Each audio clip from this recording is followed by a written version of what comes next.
నారాయణపేట జిల్లా గాయత్రీనగర్లో భరోసా కేంద్రాన్ని జిల్లా ఎస్పీ యోగేష్ గౌతమ్ ప్రారంభించారు. ఈ సందర్భంగా ఏర్పాటు చేసిన మీడియా సమావేశంలో ఆయన పాల్గొన్నారు. మైనర్ బాలికలకు భరోసాను కల్పించడానికి ఈ కేంద్రాన్ని ఏర్పాటు చేశామని అన్నారు. మహిళలు, బాలికలకు సంబంధించిన ఫిర్యాదు నుంచి మొదలుకొని వైద్య పరీక్షలు, కౌన్సిలింగ్, కోర్టు కేసు నమోదుకు వచ్చిన మహిళలకు అన్ని సౌకర్యాలు కల్పించడం జరుగుతుందని అన్నారు. Telangana police women safety wing ద్వారా ఒక యూనిక్ ఇనిషియేటివ్. ఈ యూనిక్ ఇనిషియేటివ్లో ఏంటంటే rape victims, especially POCSO case as well as rape victims, వీళ్ళకి వన్ స్టాప్ సొల్యూషన్. వాళ్ళు చెప్పడానికి ఆర్ సమాజంలో అట్లా కొంచెం సైనెస్ ఉంటుంది, కొంచెం దట్ వల్నరబిలిటీ ఉంటుంది. కాబట్టి ఒక వన్ స్టెప్ సొల్యూషన్ ఈ ప్లేస్లో సైకలాజికల్, తర్వాత మెడికల్, తర్వాత కోర్ట్ తరఫు నుంచి మన ఇన్వెస్టిగేషన్ కోసం స్టేట్మెంట్ రికార్డ్ చేయడం అన్నీ ఇక్కడే జరుగుతుంది. ఇక్కడ నుండి మరి పోలీస్ స్టేషన్ వెళ్ళాలి అవసరం లేదు. ఇక్కడ వచ్చి డైరెక్ట్లీ ఎఫ్ఐఆర్ కూడా ఇక్కడే చేయొచ్చు.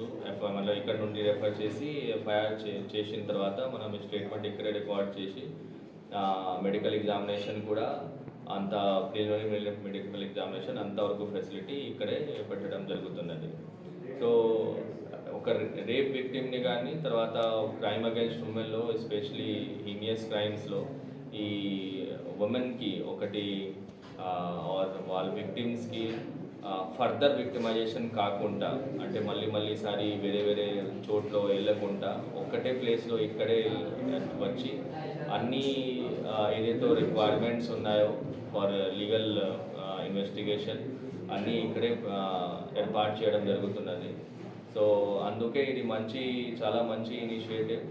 అండ్ కోర్టులో కూడా సపోజ్ ఫ్యూచర్లో కోర్ట్ ఎవిడెన్సెస్ కూడా ఇన్ టైమ్స్ టు కమ్ మన వీడియో ద్వారా ఇక్కడ నుండే చైల్డ్ విక్టిమ్స్ ఎవరైతే ఉంటారో వాళ్ళకి ఇక్కడ నుండి కోర్ట్ డిపోజిషన్ కూడా చేయొచ్చు అని ఒకటి విధానం మనం ఫ్యూచర్లో చేయడం జరుగుతుంది.